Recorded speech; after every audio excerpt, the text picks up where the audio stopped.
இலஞ்ச விசாரணை ஆணைக்குழு பணிப்பாளர் சிறை செல்ல வாய்ப்பு. இலஞ்ச மற்றும் ஊழல் விசாரணை ஆணைக்குழுவின் பணிப்பாளருக்கு 7 ஆண்டுகள் சிறை தண்டனை விதிக்கப்பட வாய்ப்பு இருப்பதாக முன்னாள் அமைச்சர் உதய கம்மன்பில தெரிவித்துள்ளார். தனியார் ஊடகம் ஒன்றுக்கு வழங்கிய செவ்வியிலே அவர் இந்த விடயத்தை கூறியுள்ளார். யாழில் அத்துமீறி நுழைந்த இந்திய கடற்தொழிலாளர்கள் 12 பேர் கைது.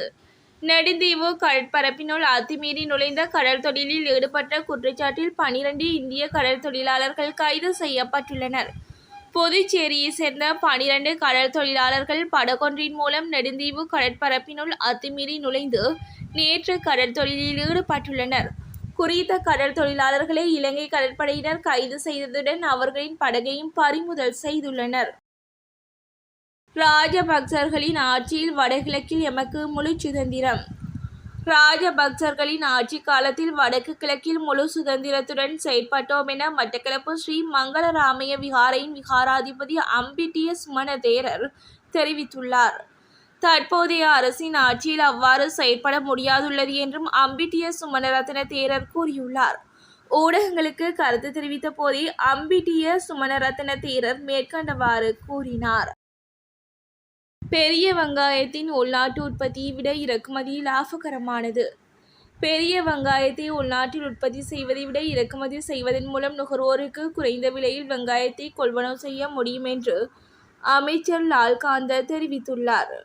கொழும்பில் நடைபெற்ற செயலமர்வு ஒன்றில் கலந்து கொண்டு உரையாற்றும் போதே அவர் இந்த விடயத்தை கூறினார். பெரிய வெங்காய உற்பத்தியில் ஈடுபடும் விவசாயிகளை பாதுகாப்பதற்காக தற்போதைக்கு 1 கிலோகிராம் இறக்குமதி வெங்காயத்திற்கு 50 ரூபா வரி விதிக்கப்பட்டு வருகிறது. ஆனாலும் பெரிய வெங்காயத்தை உள்நாட்டில் உற்பத்தி செய்வதற்கான செலவு அதிகமாகும். அதனை விட பெரிய வெங்காயத்தை இறக்குமதி செய்வது செலவு குறைவானது என தெரிவித்துள்ளார். கூண்டோடு நடக்கும் கைதுகளால் பலருக்கு உதறல். தேசிய மக்கள் சக்தி அரசின் ஊழல் எதிர்ப்பு நடவடிக்கையால் எதிர்க்கட்சிகளுக்கு உதறல் ஏற்பட்டுள்ளது என்று அமைச்சர் நலிந்த ஜெயதிச தெரிவித்துள்ளார். ஊடகங்களுக்கு கருத்து தெரிவித்த போதே மேற்கண்டவாறு கூறினார். தமிழகத்தில் தொடரும் பதற்றம்.